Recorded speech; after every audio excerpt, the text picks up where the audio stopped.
Yun oh. Hello guys, so nandito tayo ngayon sa Baybayog Beach. Ito yung tawag namin dito, Baybayog Beach. Actually, ilog ito, ilog na mababaw. Ayan kung makikita nyo. Ayan.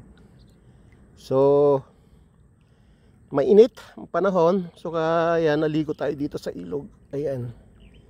Medyo malayo doon sa aking mga kamag-anak, pero dinayo ko. Naligo muna dito tayo sa ilog dahil sa sobrang init ang panahon. So ayan, makikita nyo, ado din yung tulay. Ang tulay, nandiyan yung tulay. Yan ang tulay. Ayun oh. Ayan. Yan, ganito yung ilog, no?